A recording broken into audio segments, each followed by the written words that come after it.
All right. Well, hi, everyone, and welcome to tonight's What Can We Do Share Out event. I'm Lisa Gold. I am the Executive Director of the Asian American Arts Alliance, or A4, and for a quick accessibility check, I am a half Korean, half white woman with grayish hair pulled up in a bun, wearing a pink blouse with black splotches on it. So thank you all for joining us tonight. I'm really sorry that we have to meet on Zoom rather than gathering in person, but we wanted to make sure that everybody was safe and healthy while the entire world burns around us. So those of you who are familiar with A4, you know that we are a 40-year-old nonprofit and dedicated to ensuring greater representation, equity, and opportunities for Asian American artists and cultural organizations. And this program, What Can We Do? And the artists that we're celebrating tonight are really the embodiment of our values. And, over the past couple of years, we've really witnessed, sadly, a rise in anti-Asian hate and the disproportionate impact of the pandemic on the AAPI community, and the reduction, or almost in 2020, just the disappearance of all opportunities for artists, which led to a lot of feelings of frustration and anger and helplessness. But we know that artists aren't helpless. We know the healing power of art, and we wanted to offer artists the ability to feel their power and their agency. So we launched this program, What Can We Do? The microgrant program. We launched it in 2022. It was born in 2021, but didn't launch until 2022. And out of the gate, we got 53 applications, and we randomly selected 30 artists across the city to present an act of creative care for the AAPI community. And then it was so fantastic that we decided to repeat the program. And then earlier this year, we put out an open call solely to artists living and working in Flushing and Manhattan's Chinatown. And we received 43% more applications this year, total of 76. And again, we selected 30 artists at random. So tonight we're going to present the Flushing-based projects. And next week we will present the Manhattan Chinatown projects. But before we start, I want to give a huge thank you to District 20 Council Member Sandra for her generous support of this program and the resulting joy that she brought to all of the artists and the communities who participated in these projects. So, Council Member, would you like to say a few words before we start? Sure, and I'll be very brief, Lisa. Thank you. I'm City Councilwoman Sandra representing District 20, which encompasses Flushing Town Hall, where I wish I had the ability to see all of you there. Hopefully another time soon. I actually just really want to thank A4, Lisa, everyone for the amazing work that you do. I have known this group for such a long time. So thank you for always giving a space to our artists. And I'm so happy also support this program. I really, I do think, what you guys do really do add, beauty, hope, inspiration to our community, especially the Flushing community. Sometimes we do need it. So I'm so happy to actually see all of you here on Zoom. So again, congratulations and thank you again. Thank you. Yeah, this was great. This is a really meaningful program to all of us. And I too am very sorry that we are not at Flushing Town Hall. But I want to offer thanks to Dan, Bamba, and all of our friends there at Flushing Town Hall, because we were, as you noted, supposed to be there tonight. And I also want to give a big shout out and special thanks to Justine, our programs director, who managed the Herculean task of organizing 30 different artist projects. Actually, she did 60 because she's done it for 2 years in a row. So that is quite the lift. And of course, Danny Wu, who is our communications and database manager, who publicized all of them, and our summer volunteer, Emmy Zhu. Emmy, I think you're on the call, but anyway, also been very helpful lately. So also want to thank, of course, our partner organizations, many of whom are here tonight, and of course, the artists who participated in the programs. So I'm just going to share a few announcements and a land acknowledgement. Note that we are recording this program and we're going to post it on our Facebook page and our YouTube channel later. As I mentioned, tonight we're focusing on the Flushing-based projects, but next week on Thursday, June 15th, we're presenting the Manhattan-based What Can We Do projects at CPC Senior Center in Chinatown. And so that's 6:30 to 8:30. You can sign up on our website. It's going to be a lot of fun. We'll have food. So please join us if you can.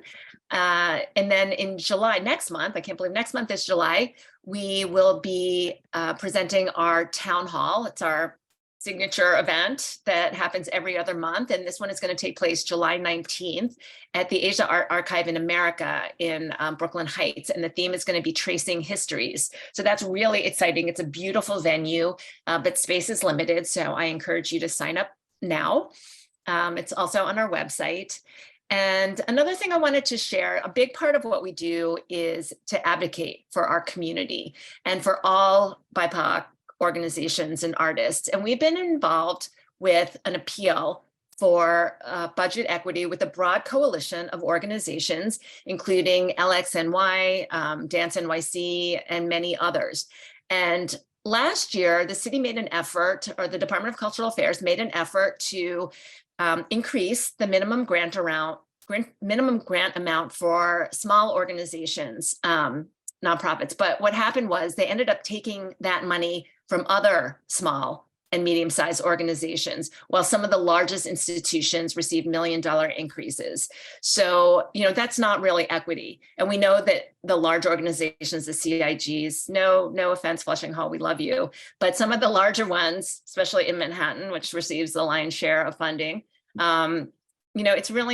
it's not equitable to organizations that are led by and serving people of color. So we've got almost 600 signatures on this letter requesting an equitable distribution of Department of Cultural Affairs funds. And we would love you to sign it and share it with all of your artist and art supporter friends. Okay, another voice for the people here. We launched a magazine last year called The AMP. And The AMP is on our website. It features interviews, essays, reviews, and all sorts of great content about AAPI artists. And it, like I said, it offers reviews.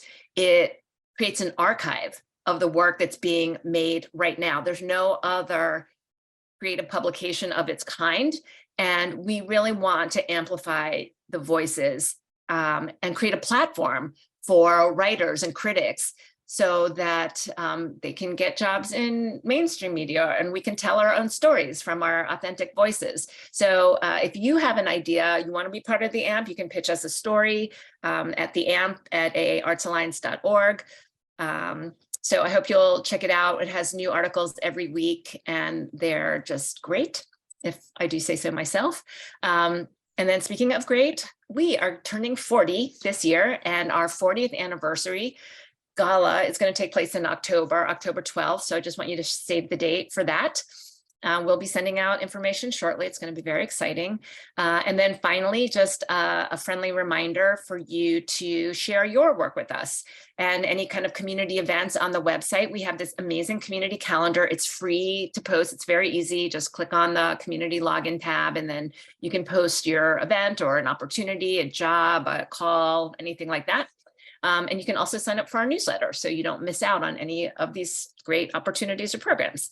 So as always, I want to thank our supporters at the New York City Department of Cultural Affairs in partnership with the City Council, the New York State Council on the Arts with the support of Governor Kathy Hochul and the New York State Legislature, the National Endowment for the Arts, the New York Community Trust, the Howard Gilman Foundation, the Ruth Foundation, our amazing city council members from District 20 and District 1 who supported this project through the Cultural Immigrant Initiative, and so many other generous individuals for making our programs possible. So if you want to be one of our supporters, you can text A4 donate to 202-858-1233, or you can hit this QR code and you can donate to us online.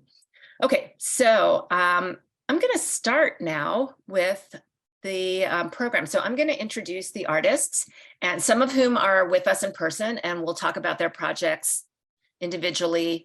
Oh, I forgot to do our land acknowledgement. I'm sorry. Let me do that really quickly. I apologize. So we acknowledge that the land politically designated as New York City to be the homeland of the Lenape, Lenapehoking, and Canarsie peoples who were violently displaced as a result of European settler colonialism over the course of 400 years. The Lenape and Canarsie peoples are diasporic peoples who remain closely connected with this land and are its rightful stewards. As an organization that focuses on the rights of underrepresented people and in solidarity with Indigenous people, we recognize this history and we uplift the sovereignty of Indigenous people and territory. We commit to dismantling ongoing settler colonial practices and their implications in this world.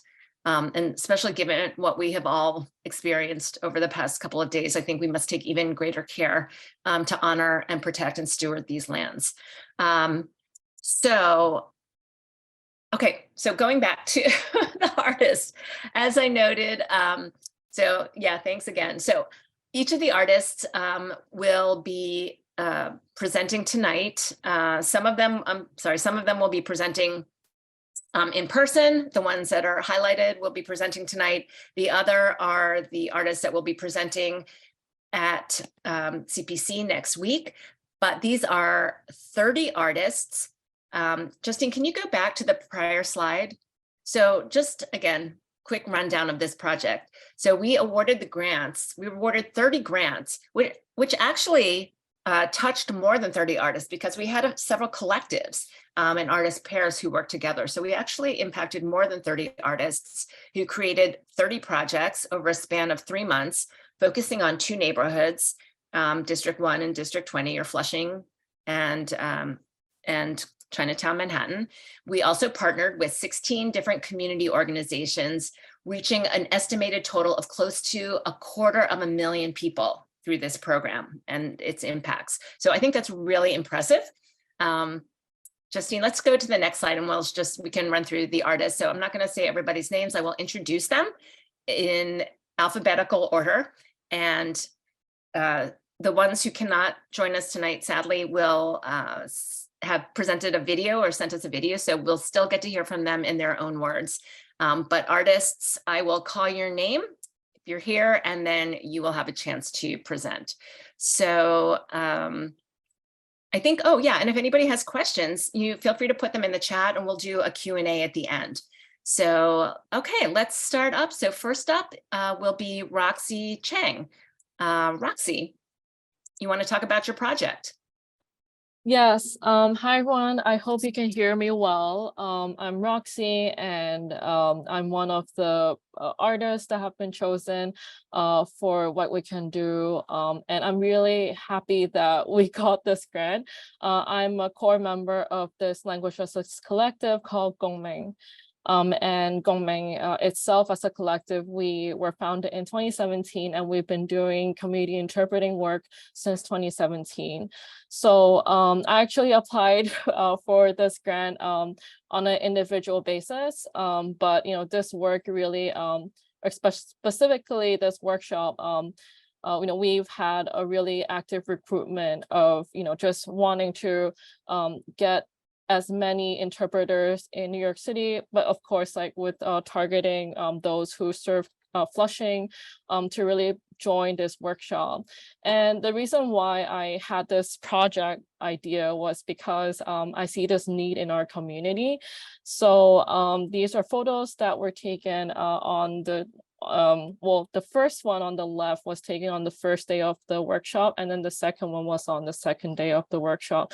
So in this 2-day workshop, which we were asking for a lot from the participants for their time on the weekend, but we were able to get a span of Korean, Spanish, Mandarin, and Cantonese interpreters to join us, and some of whom are working staff at community organizations that serve Flushing and across New York City. Some are really interpreting more informally, or they are just new to interpreting. We actually have a translator who focuses on literature translation that joined us and just wanted to get into this work of community interpreting.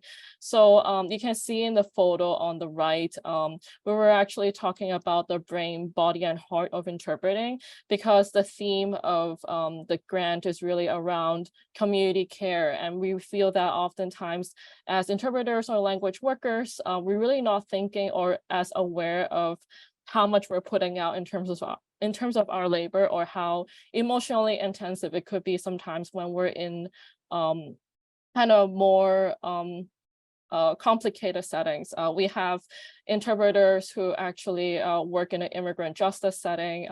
They're facing or seeing asylum cases, among other work. And so, that activity, as you can see on the right, really talks a little more about, or we're trying to bring awareness and collective reflection in how this work affects us and also the communities that we work with or serve. And we talked also, not just like through lecture, we really invited a lot of interactive activities like the one you see. We actually also did a lot of practice of simultaneous and consecutive interpretation for these interpreters that joined.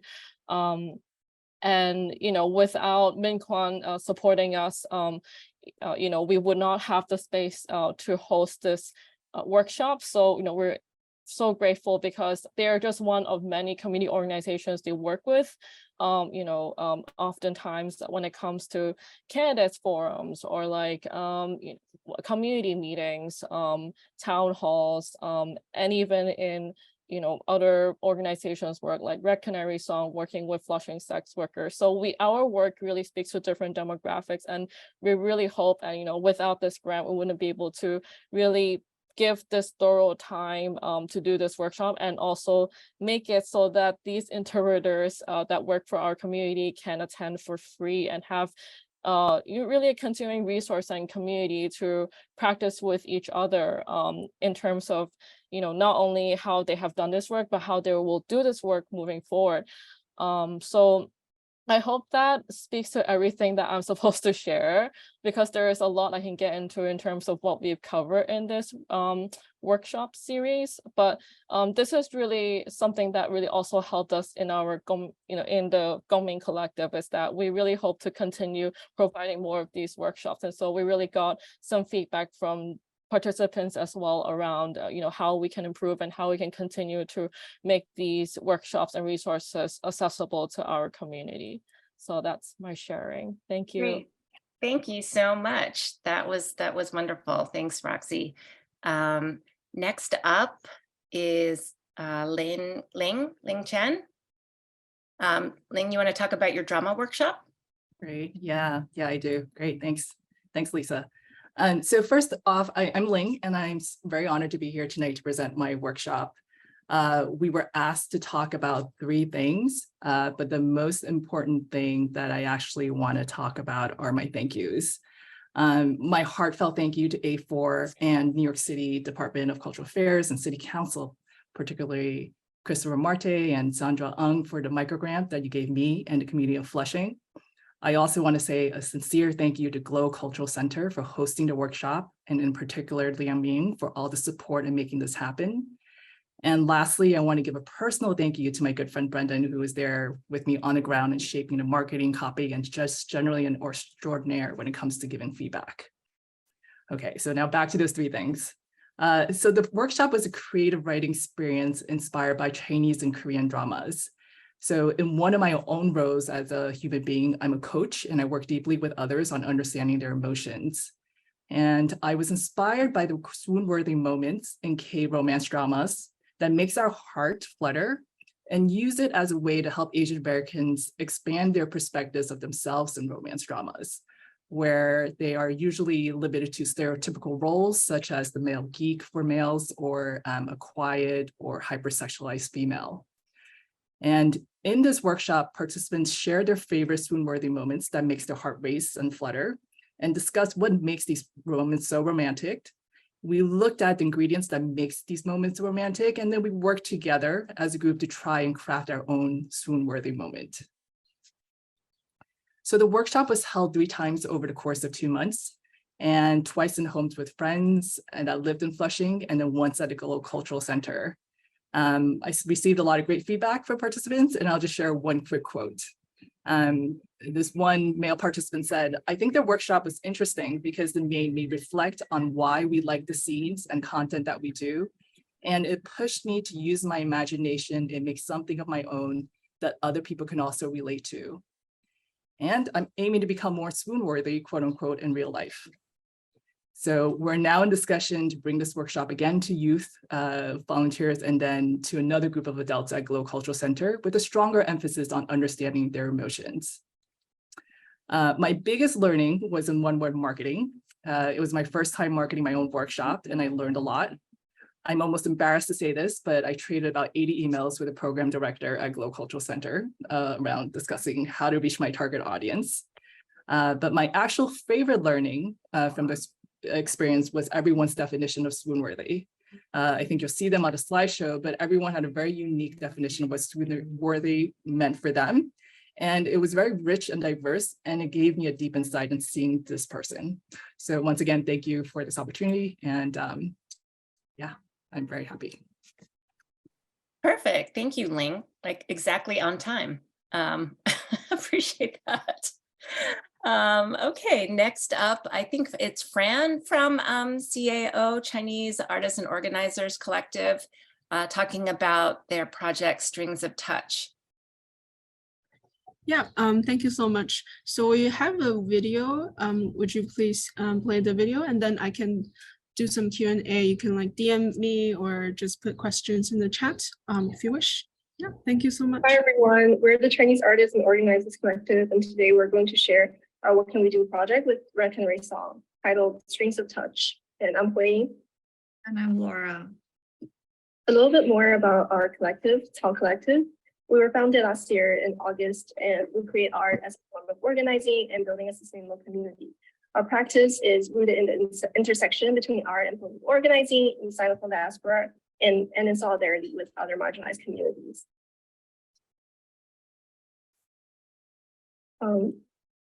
Our team, other than me and Laura, there's also Fran, who is part of our collective, and then we collaborated with Junqing and Xiaozhuang, who helped with cinematography and location sound.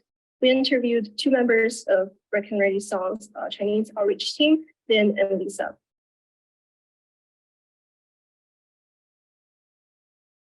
More about our project, Strings of Touch incorporates participatory performance and moving image, including digital video, photography, animation to explore what home and safety and connection, intimacy means for Chinese massage parlor workers, and also as part of an intergenerational dialogue. The project involves use of string figures or cast cradle, a traditional game played by a lot of children in China and in a lot of Asian countries. It involves creating various string figures between fingers by passing a loop of string back and forth between 2 or more players.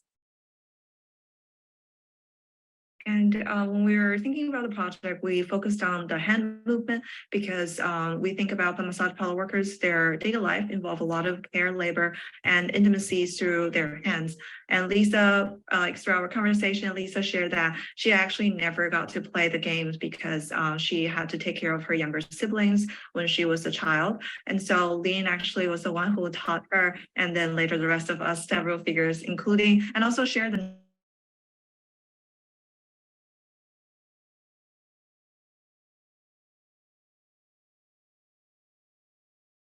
Oh, I think the sound went out.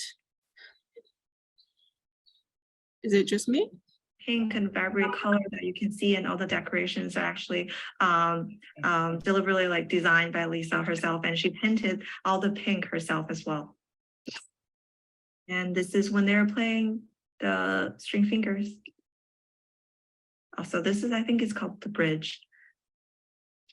And besides like traditional documentary interviews, we also think about ways to explore abstract and experimental visual languages. Like in this shot, we were thinking about how we can remove those green screen gloves and having the string and the figures change shapes like they're moving on their own.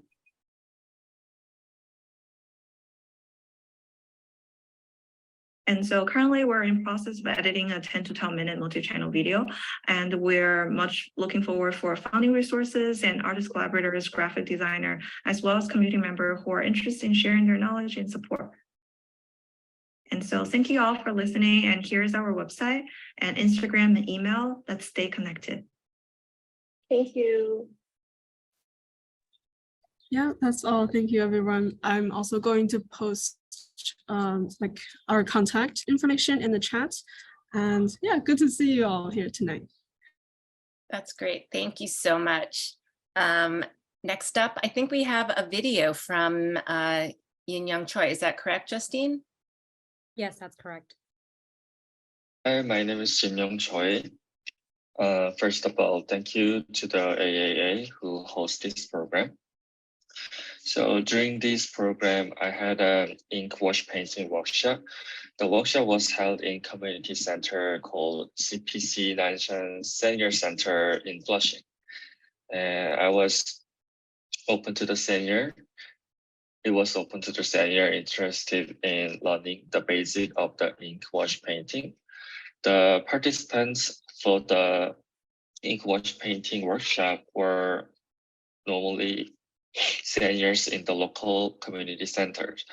The grant allowed me to buy high quality materials like brushes and paper and ink. And I provide this material to the seniors.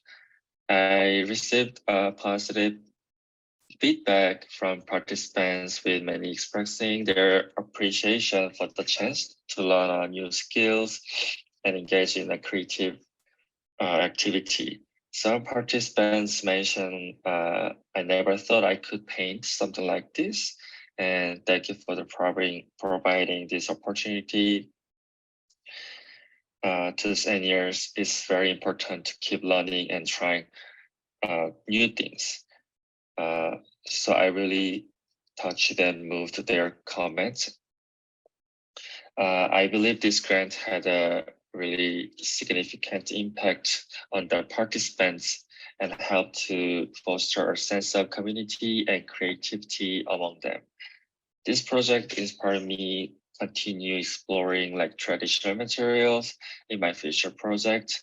I also gained valuable teaching skills and improved my communication skills by working with seniors.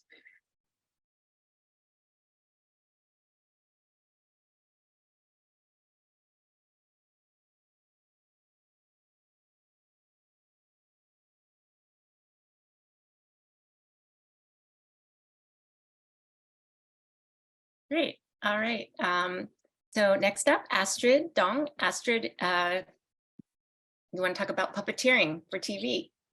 Yes, thank you. So yeah, our engagement took form of a puppeteering workshop for, it was originally for middle school and high school students, but the workshop participants ended up being around ages 6 to 12. And basically, I myself am a filmmaker and I collaborated with my friend Tao, who's pictured here on the flyer on the right, to lead a group of students in basic puppeteering skills, to show them how to look into a monitor, how to position themselves on camera, to like embodying a character and encouraging them to perform and express themselves in that way.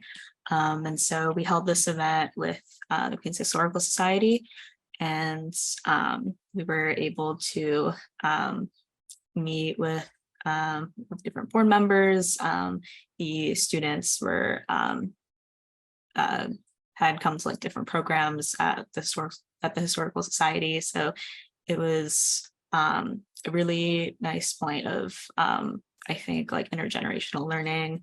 And yeah, it was a really fun workshop and the students had fun. Like we at the end recorded like a little lip sync music video that is not included here, but yeah, it was a really wonderful time, and wanted to thank A4 and others for making this possible.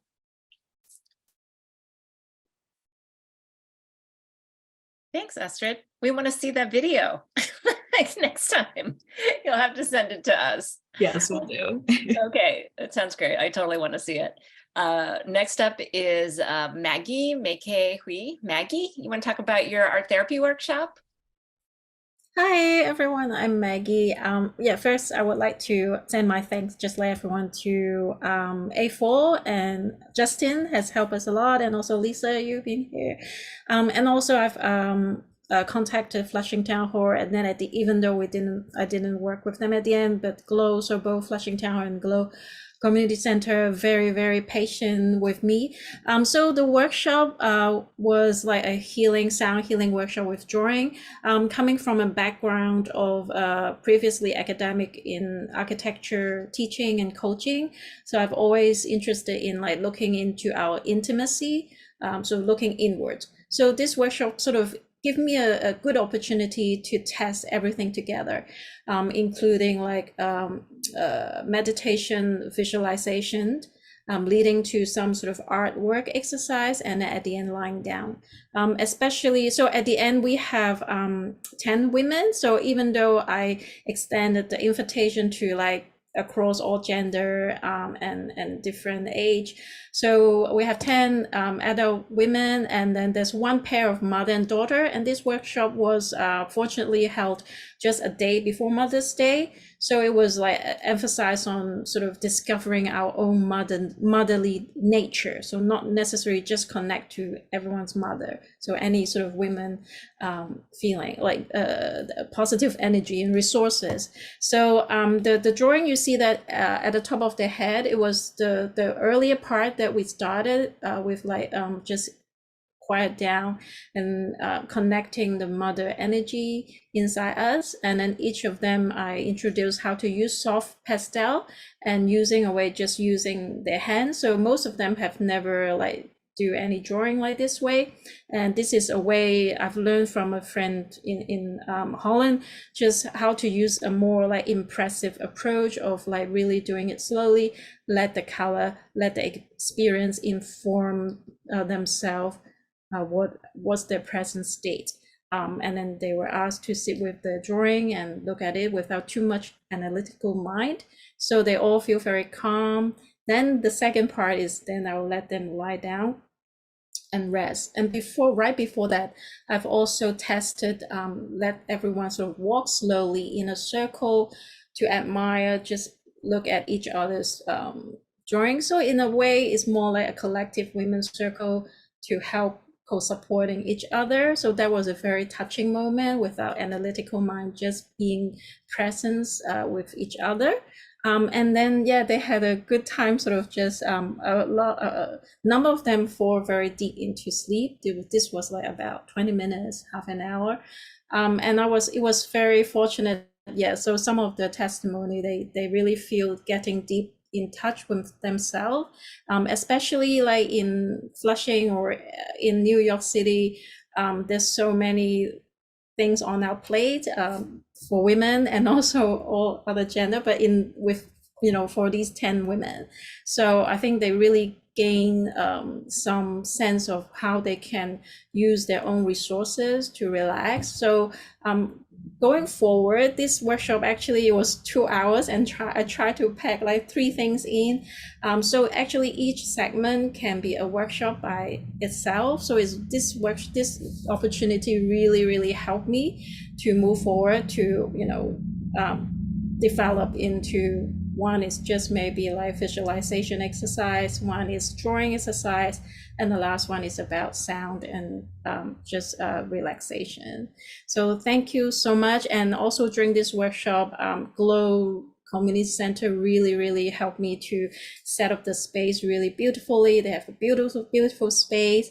I also have my friend Abby, and she is also an artist herself, and she's the one that actually told me to apply this micro grant. So I also send my thanks to her since you're recording this video. Thanks for sharing. I hope it's with you. Thank you very much. That was great, Maggie. It looks very relaxing. I wish I could have been there. Maybe you'll do another one. Okay, next up is Nani. Yes. Thank you. Also big thanks to Carol, I see you. Yay, Nami. Hi, Carol. Hi. Hi, Justy. Hi, Lisa. If you don't mind spotlighting also Carol, as well as my mentor, Kim Greer Martinez, that'd be great. Well, I first want to say thank you so much for this grant to be able to carry out my project. Felt so empowered to be given a chance to find my voice and place in the ecosystem of care through the use of my talent in dance and then also community connections. And then also I want to say thank you to YWCA Queens, Yoon Kyung, who is out in DC today for conference, national conference, but I would like to say thanks to her for choosing me to carry out my project. And Carol, who's here, thank you for having dialogue to really like narrow down the project for me. And Kim, thank you, my mentor, for coming out to assist me. I usually the opposite, I assist Kim's workshop, but this time she was my assistant. So thank you to both. And so my goal for this project was titled actually A Collective Journey. So it was a workshop centered in movement exploration with the use of landscape imagery as a means of expression and a communication. So when I spoke with Yoon Kyung from YWCA Queens, she suggested maybe I would just come in for their annual walk together at Kisena Park. And it was a lovely day on May 12th. Actually, it was very sunny. Hot. And then the idea of creating this landscape imagery matched beautifully in this outdoor setting. What I wanted to bring to the community was, you know, awakening our senses as we dive into the landscape oases. We make connection to nature, yet reflect our individual roles in building and sustaining our community. So as a community opener, I use this, I don't know if you can see, but those name tags have different natural elements and participants chose, and those were the elements. And then Kim and I, we started with Web of Harmony, which is adapted from Web of Life. So this is what we actually started the day, because the day was full of activity. So this was our building community. And then we moved on to the actual dance workshop.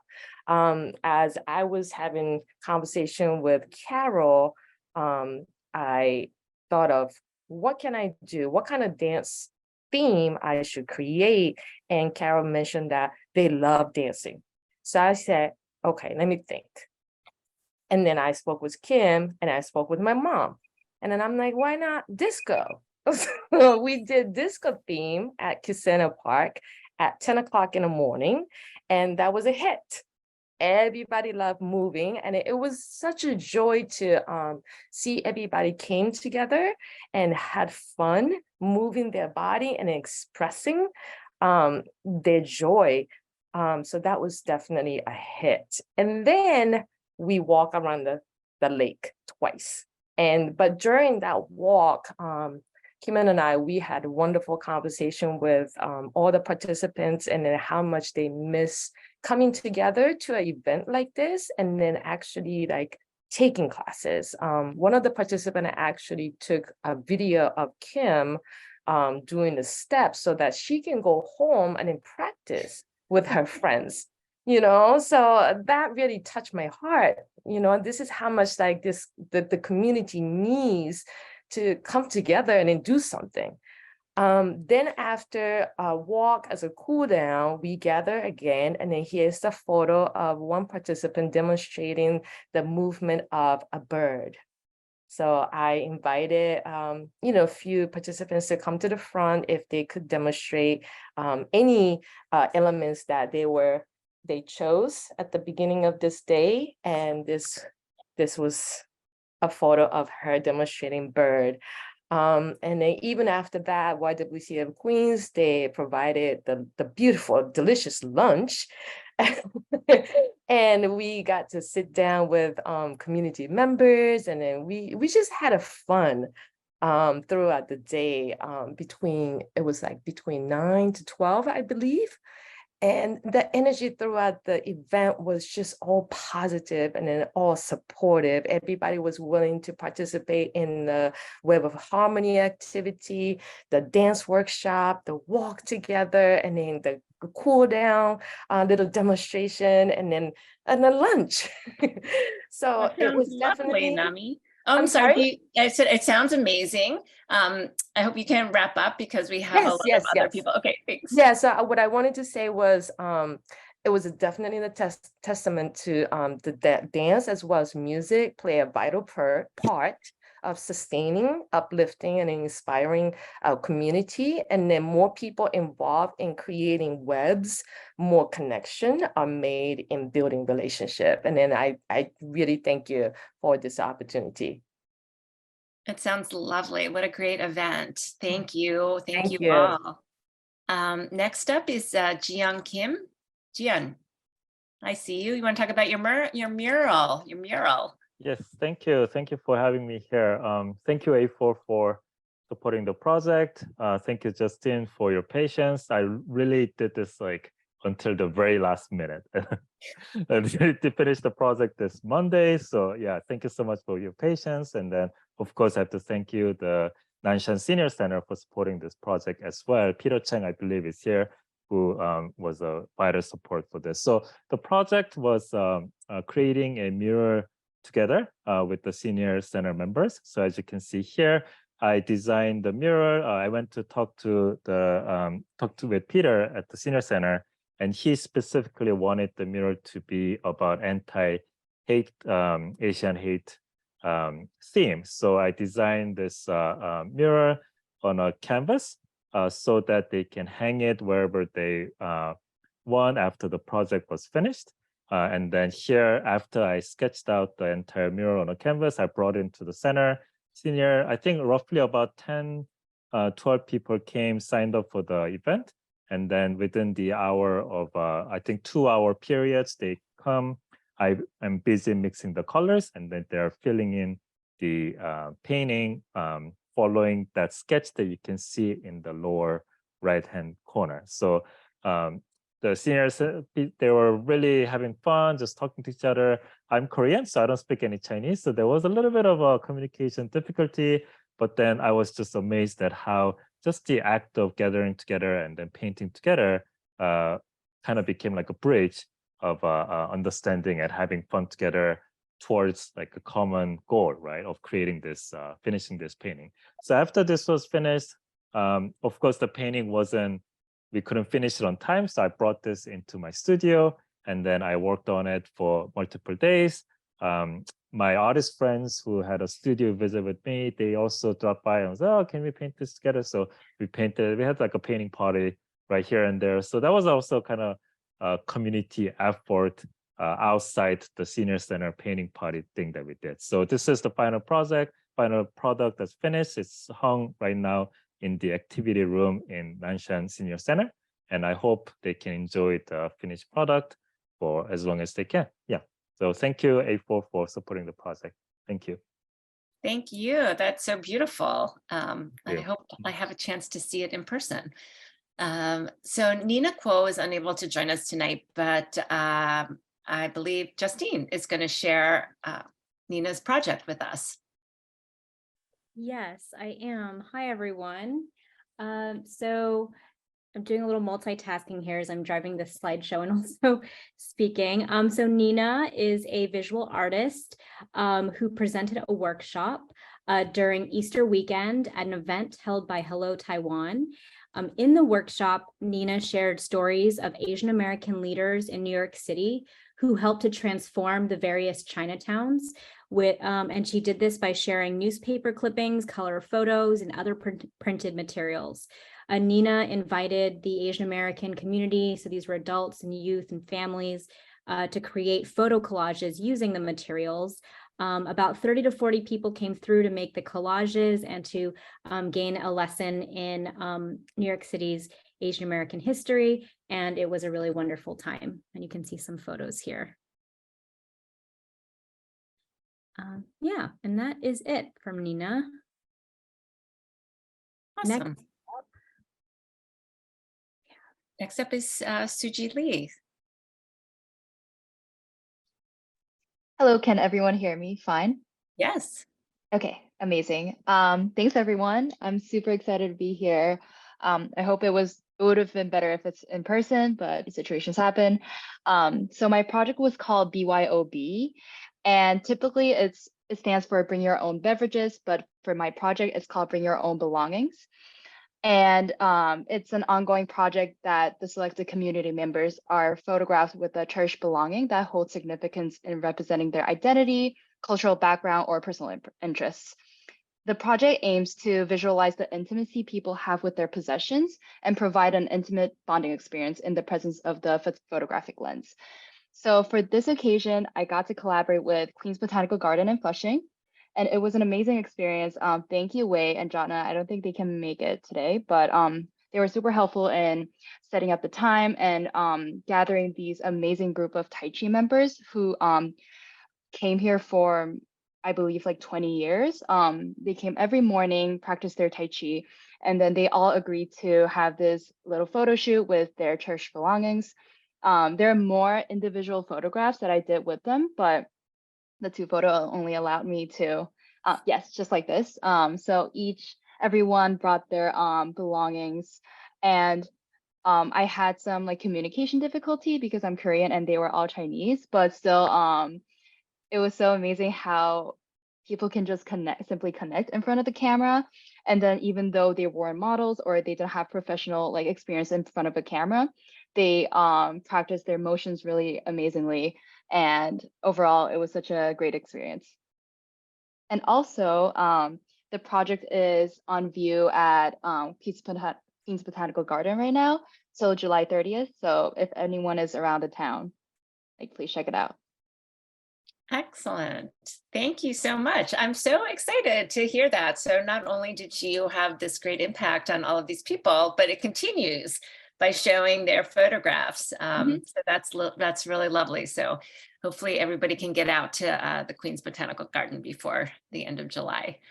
Thank you. Great. Next up, Clay, do you want to talk about our Sonic Love? Yes. Hi, everyone. Thank you so much. I wanted to thank A4 and the Department of Cultural Affairs for funding this project. So I got to work with Queens Botanical Garden and also Wei and Jatna at the Queens Botanical Garden. It was really wonderful because I'm also born and raised in Queens, mostly in Bayside, but I lived in Flushing for the last like 10, 15 years. And it's been really special to be able to bring a program that highlights a neighborhood that I know and also really care about as a native as well.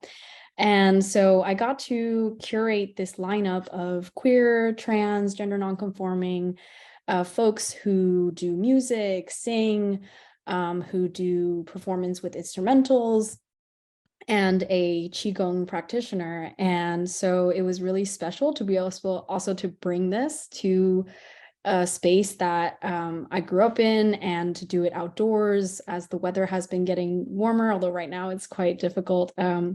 But to be able to do that and to bring our identities as queer and trans folks into a space where identities as Asian diaspora can also flourish and not try to divide those things. So our Sonic Love was meant to celebrate that joy and generative space for our identities to really blend, because there's an inherent queerness to Asian cultural traditions. There's a history of gender bending, of drag-esque performances, and there are underlying stories that have a lot of queer themes, and we wanted to honor that as performers. So in this first photo, you can see Daria, who is a Qigong practitioner, as well as a accountability justice practitioner. We are performing a Qigong practice, a breathing practice called the 6 Healing Breaths. And this was the last performance in our lineup, and I'm performing on the guzheng, which is a Chinese zither. And we really wanted to offer this up to the folks in the botanical gardens, as well as a lot of our community members who showed up. We had about 150 participants at some point, is how we counted our audience members. And we invited them to go through these 6 different sounds that touch upon different zones in our body to connect with the earth, with our different souls. And it was really special to have participants engage in that way and not just, witness a performance. We also had, if you go to the next photo, this is sort of our group photo. So Daria is on the left. I'm next to them, and then next to me is Ellie, who plays the Dan Chen, which is a Vietnamese zither. And we performed an adaptation of The Butterfly Lovers, which is a Chinese legend. And it is a very beautifully queer story that challenges a lot of social and gender dynamics. It's a Chinese legend, so this is from like dynastic China. So it's a very old story, and it's a very popular and iconic story. And many, many folks in the audience recognized the tune and were singing along, which was really special. And then Tuxedo Mask, who is all the way on the right in the dark shirt, performed 2 songs live. They sang a Japanese song called Ue o Muite Aruko, which is a Japanese song that has been remembered as sukiyaki, which is a Japanese dish, but they talked about the historical significance of this song and how it actually was about perseverance, but was in a way sort of tokenized by American soldiers during Japan's occupation. So they brought a lot of, so I think this lineup was really important and special because we brought a lot of historical significance that was intergenerational in the performances and in the way that we were celebrating our identities. And so I think this is really wonderful, and I hope to continue this project and apply for larger grants to continue inviting different performers together. And we have a video, which I'll share in the chat. And thank you so much.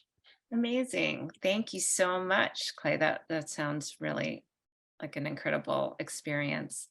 Next up, Linda. Linda Quach. Yep, I'm here. Okay. Yeah, let's hear about your project. Hi, everyone. So my name is Linda, and I want to give my thanks to Glow first. So I've worked with them since 2022 of last year in January. And there I teach the Chinese yo-yo. If no one knows what it is, it would have been great if I was there so you guys can see what this is. So the Chinese yo-yo is a juggling prop, and you do it with sticks and strings. And at Glow Cultural Center, I've taught many students and workshops throughout the year to many different types of kids, high school, middle school. And I want to further my thanks for them being able to support the program in the first place, since this is a growing sport here in America. And this workshop was an opportunity to promote that this sport. And I also like to finally thank A4 for pushing that opportunity to promote this to a greater audience. Right? And so I've been doing this for 8 years. And the goal for this workshop was to get as many people, different types of people. It doesn't matter if you're coming from a different background, but it's to gather everyone in one space. And what the workshop goes was, I invited many of my fellow Diablo players from different colleges and students at the high schools I teach. And what they do is they demonstrate the yo-yo, do a performance, show it to the audience. And I guess it'll get people hyped up. That's what my goal is. And the workshop was where people can get hands-on on learning how to do the yo-yo. So I separated the workshop in 2 parts. So the first half was 3 performances, then there'd be 30 minutes of people learning the yo-yo, where they get to interact with the performers. And then after 30 minutes, there'd be a intermission where there'd be the second half of performers. And at the remaining hours of the workshop would just be a time for people to reconnect, learn more, and also try to see if they get the yo-yo raffle. And overall, the event fostered like the sense of community that I really want to create a spread here in America, as I've always seen in the other side of different communities, and to promote this sport as like a cultural performance art form. And I think I ran some issues where I didn't anticipate the amount of people that would come. There was a higher appearance rate than I expected. So, but it allowed people to share the yo-yos with each other and sticks. So it wasn't just like everyone had their own yo-yo, but people had to take turns, but that helped me learn how to anticipate like the resources that I could provide for the audience, as well as how to curate future events for niche audiences. Yes, that's great. And that's the overall insight of what I learned from my workshop. That sounds great. Thank you so much, Linda. I wish we had video, or I wish we were in person so you could teach us all. Yeah, I'm more of a doer than a talker, as you can see. Next time.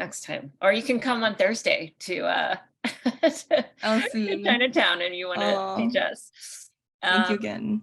So next up is Vivian Sangsu-Wirasthian. Sorry, Vivian, I tried really hard, but please share with us your excellent project, another Queens Botanical Garden project. Yeah, I know there are a lot of us, which I feel like is nice for the garden. I'm glad that they could support us all.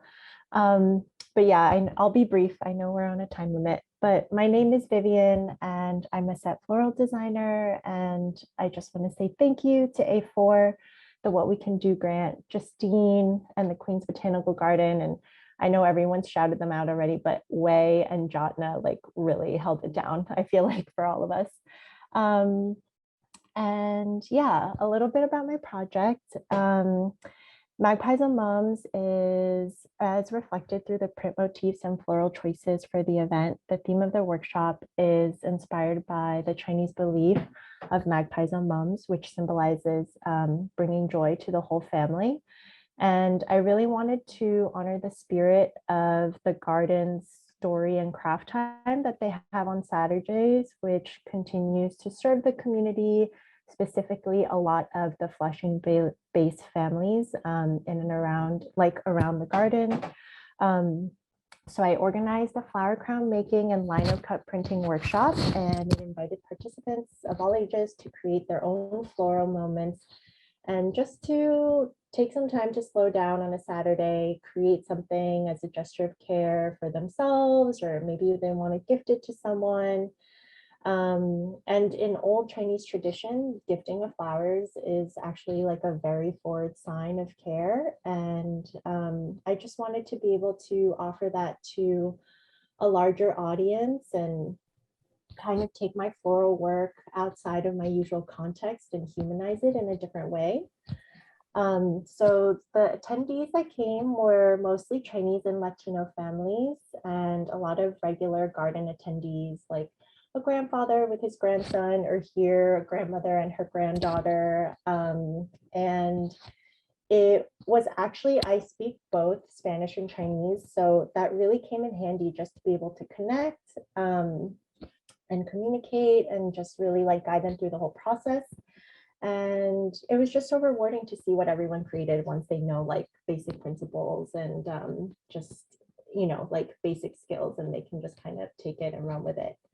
And yeah, it was really special to be able to serve the Flushing community, because when I first arrived to New York, I actually came I went there a lot just to ground and find my footing. And I have a lot of like family friends that live there, or friends of family friends. And in a way, it was like a small bubble of a community for me. So it was nice to be able to interact and kind of come really full circle.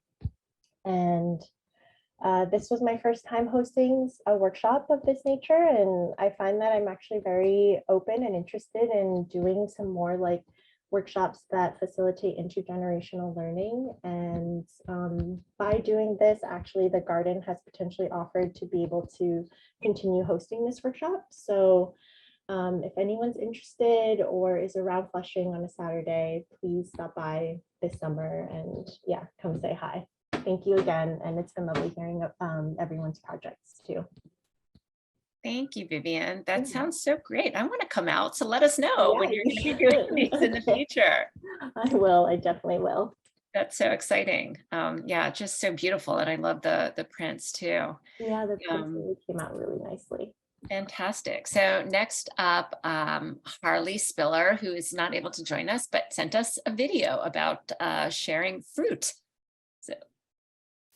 Hello, Flushing. And thank you very much to the Asian American Art Alliance for the 2023 What Can We Do grant. What did I do? I had fun and I learned an awful lot and ate some healthy foods too. A couple Saturdays ago, I presented in front of Glow Cultural Center on 41st Avenue in Queens, Free Fruit for All. I wrote that statement in 8 languages spoken in and around Flushing. And I went to all corners of the 5 boroughs and bought fruits that were uncommon to me, things I hadn't seen very often, or in some cases, never at all. I brought these fruits from Arabic and Hispanic and other markets to Chinatown, along with, of course, some classic Chinese lesser known fruits, and set them on a table, shared my fruit pairing device collection, had a couple books on international fruits, and set about offering free samples. I was concerned that I'd be besieged by people wanting free, free, free, grab, grab, grab, but that didn't happen at all. Maybe it was the luxurious array of something like 28 different kinds of fruits, and the surprise that no, they weren't for sale, they were for free. And I learned a great deal.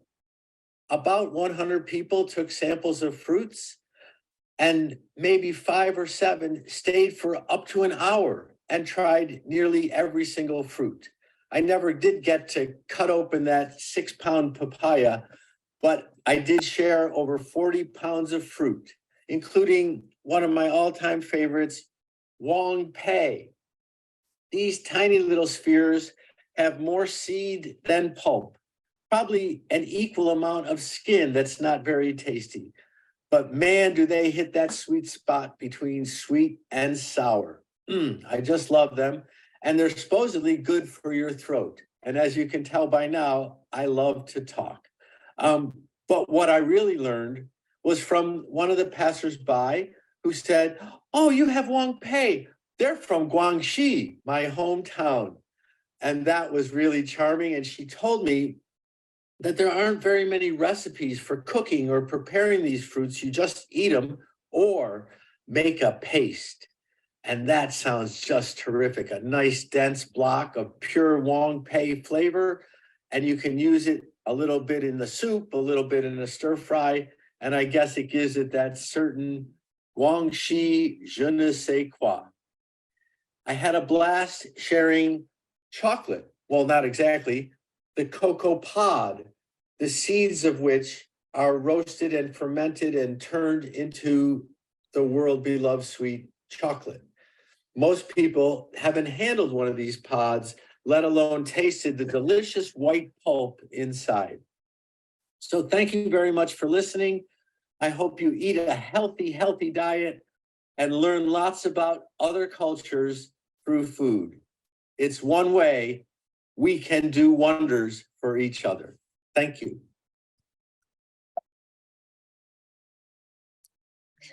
That's a fun picture of Harley.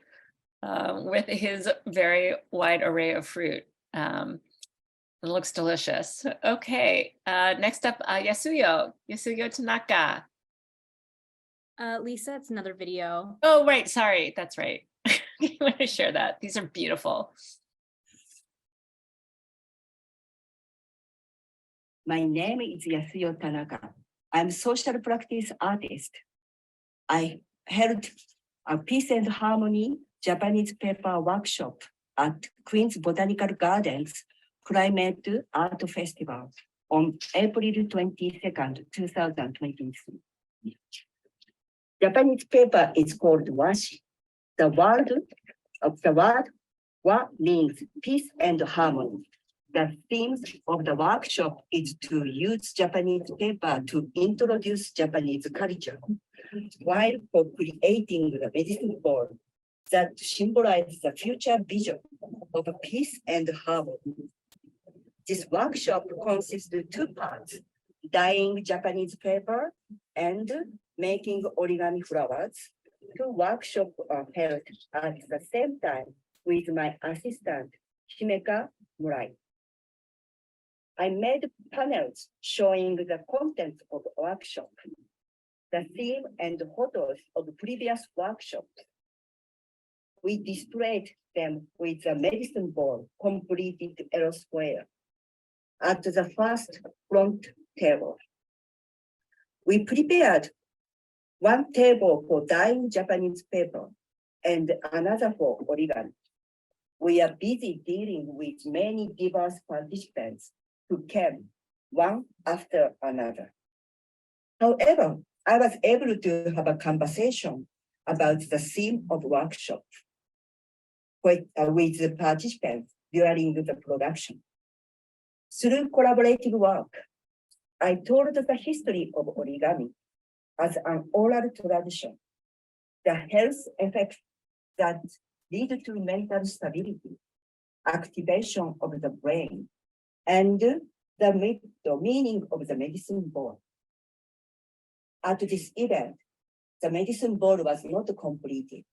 However, work made there was completed together with the work of another workshop. I'm in Armenia. I had a workshop there, so some participants whose paper died in the Queens Botanical Garden. Medicine balls we made will be exhibited as a global collaboration work in October exhibition Awakening at the Uniforum Museum in Tokyo. Thank you very much for the great opportunity. Thank you. Excellent. Those are so beautiful. Up next, I think we have another video from Rose Van Dyne, who, yeah, Justine, you want to run it? Hi, my name is Rose Van Dyne. I'm so sorry I can't be there with you in person today, but I wanted to tell you a little bit about the project that I was able to do through the microgrant I received with the What Can We Do program. I chose to create an opportunity for community gathering through food, i.e. providing meals for the houseless and hungry communities in Flushing, Queens. With fellow artistic collaborators who also have a passion for community service, we were able to make sandwiches with culturally specific ingredients tailored specifically for the people that we wanted to serve. I was really excited to include things like pickled vegetables and Spam to the menu to be more inclusive and to bring general excitement around the meal. This project had a significant impact on the community that we served. On the day of handing out the free meals, we received a plethora of thank yous and gratitude for bringing sustenance to the community. On a personal level, I learned that this form of community service is extremely important to me, and I'm wanting to make this community engagement a more integral part of my artistry and future artistic pursuits. So having been so inspired from this event, I'm excited to share that we are forming an organization called Broadway Cooks, aiming to provide fresh food for the houseless and hungry community members in Times Square, as well as the 5 boroughs, in collaboration with performers, producers, creatives, and institutions within the Broadway theater industry and beyond. Our goals are to further integrate the theater industry into its surrounding community while providing meals that are rooted in the culture of the communities that are being served. So thank you so much to the Asian American Arts Alliance for providing this opportunity for this incredible experience.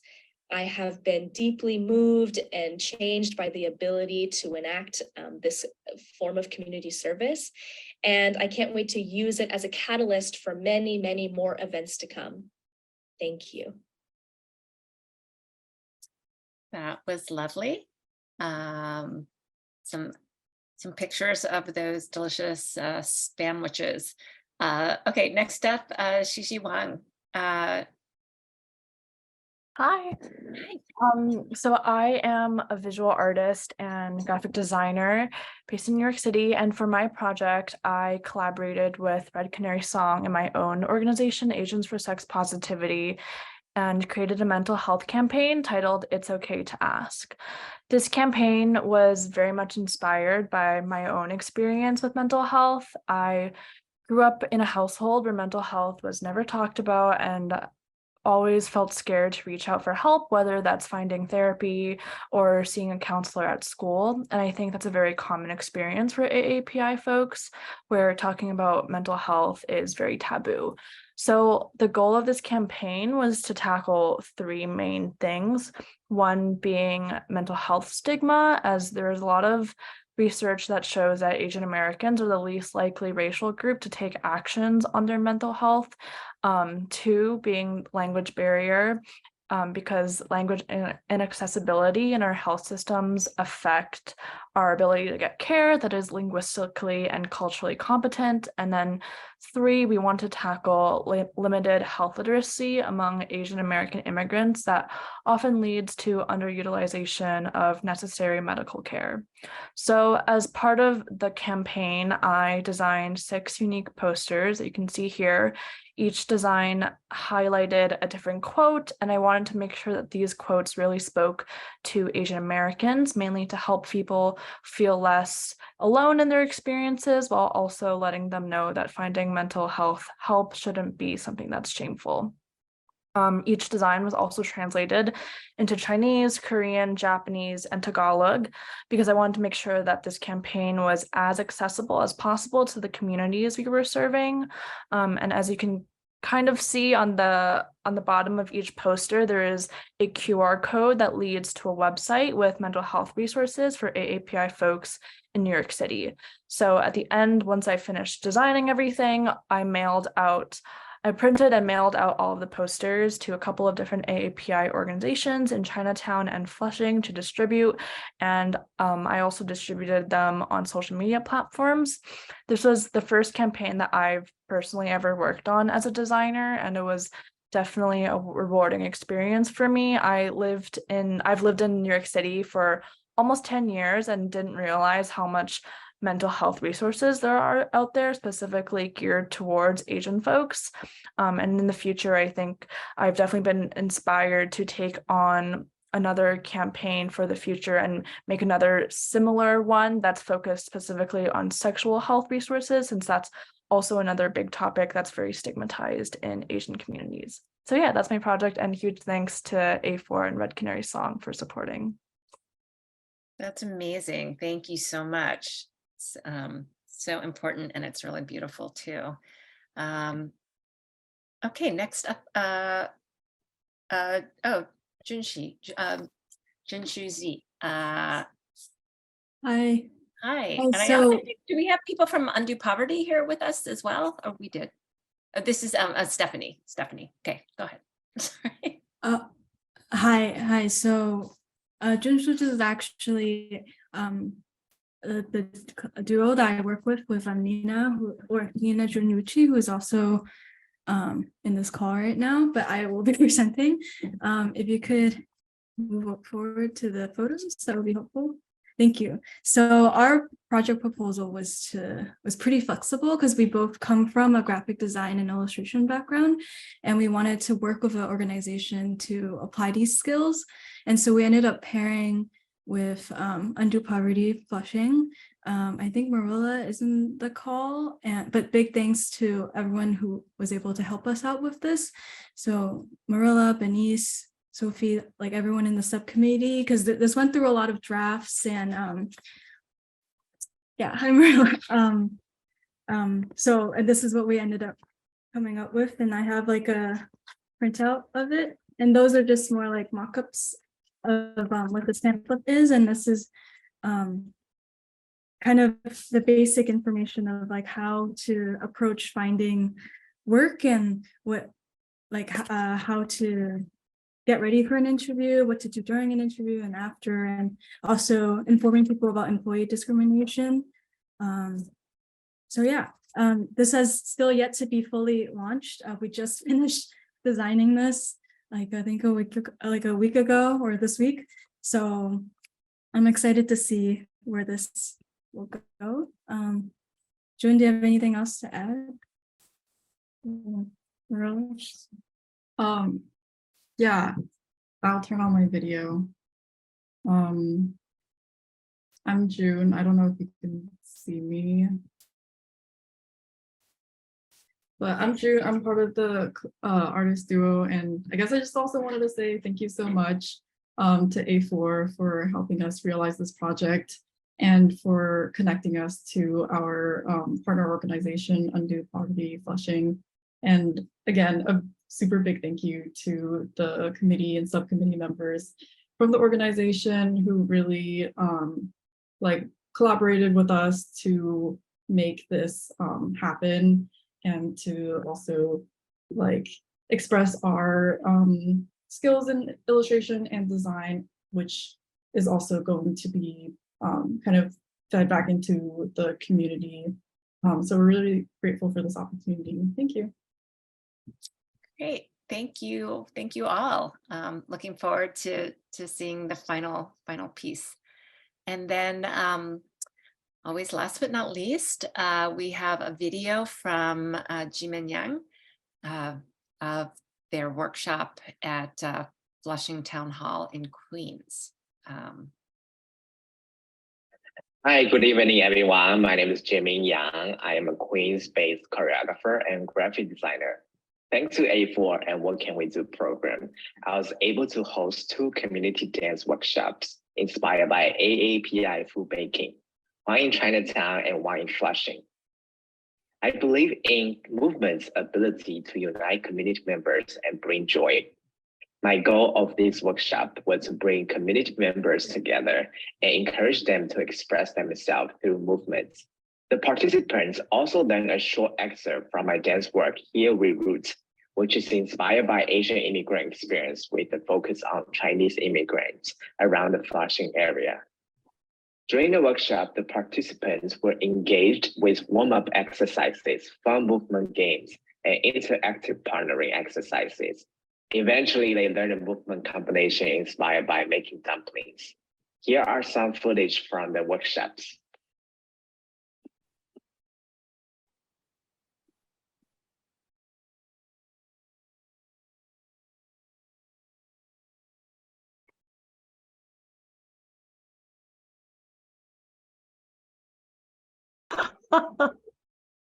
People enjoy the fun of movement and are inspired by food making concept behind the dance moves. Many expressed their interest in future dance workshops. Big thanks to A4 again for providing the grant, and Flushing Town Hall and Museum of Chinese in America for hosting the workshops. And lastly, I'd like to share 2 upcoming events that I am part of this summer. 7 p.m. Friday, June 9th, I'll be screening my short dance film War, which explores my identity as a queer Chinese immigrant dance artist, alongside 6 other amazing short films that are also about queer stories or identities. This evening is a part of I Am a We Are program curated by Queenswell Film Festival and hosted by Flushing Town Hall. It will be followed by a talkback and reception. Also, please save the date for August 14th. I'll be presenting an excerpt of my dance work, Here We Roots, at Battery Dance Festival. It'll be an evening outdoor dance performance right by the Hudson River. It'll be a beautiful evening with many other amazing dance pieces. All links and information can be found on my IG account, jimin.art, if you like to stay connected. Thank you, everyone. Sorry I couldn't be there tonight, but hope to connect with you in person at another time. Enjoy the rest of your evening. Bye-bye. That's amazing. So a big round of applause for all of these great artists and your just truly, truly inspiring projects. I'm so grateful to all of you. And I hope that you all end up continuing these projects in some form or another and keep us posted. And if anybody has any questions or would like to share anything or ask any of the artists or presenters, please feel free just to, raise your hand or drop a note in the chat or just share whatever you like. We've got a little bit of time left. Everybody's shy. It's just such an amazing evening. I'm so inspired by everyone. Thank you so much. That is from my heart. Thank you so much. It's so hopeful to see all of the innovation and the creativity and the courage, everything I wrote in that chat. It's really amazing. So let's keep doing it. Let's keep doing it. Thank you. Thank you, Carol. Now I'm sure you have a whole new host of artists that you can work with. That's right. So fantastic. I was hoping to take a quick photo of all the awardees. If they Oh, don't yeah. If the awardees don't mind turning on their cameras, I was thinking we could take a quick group photo. We would have done it in person if we were together, but we'll have to do a screenshot. Thanks for turning on your camera. I'm just going to give folks a few seconds. Yeah, to prepare. You all look beautiful. And I just want to tell you, thank you all. I know you've been getting emails from me for the past 3 or 4 months, and it's nice to put some faces to all the names and to hear your voices. I'm just always been so moved by your work and how committed you are to, bringing your creativity, your artistry, your passion to the communities of Flushing. And yeah, you inspire me, and I'm just very happy that you were all a part of this year's cohort. So thank you. And I will take the photo now. And we may see you in person next Thursday, is that right? If that will be in person. Yeah. We are going to be at the CPC Chinatown Senior Center at 55 Christie Street is where our Chinatown share out is happening. So you all are, we'd love to see you there in person so that we can congratulate and show our gratitude and celebrate in person. And then you'll also hear about all the wonderful projects that happened in Chinatown. So yes, Maggie, that would be great. I'd love to see you. Okay, so we're going to take a quick photo. Everyone ready? Ready? 1, 2, 3. Yay. Oh, yay. Thank you, everyone. I think I got everyone. Let me just, yeah, I think that's everyone. Great. Any other questions or thoughts before we say goodnight? I will say that we are hoping to do this again next year. We're just waiting to hear back on funding. I don't know, Lisa, if you have anything more to say about that, but it's just in its second year, we've just continued to see how impactful and how much fun it is. So we're hoping we can continue in 2024. So once we do, we'll of course let you all know about it, and hopefully you can share with your friends. And we loved hearing stories about how you're going to continue the work that you've done in this program. So please keep in touch through email, and we'd love to keep in touch. Thanks, everyone. Anything else? I just want to say we hope we see you at, if not on the 15th, at our town hall or many, many other events. So thank you. Thank you for the kind words. Justine is a rock star. We are so grateful to all of you. So we look forward to seeing you again very, very soon. Bye.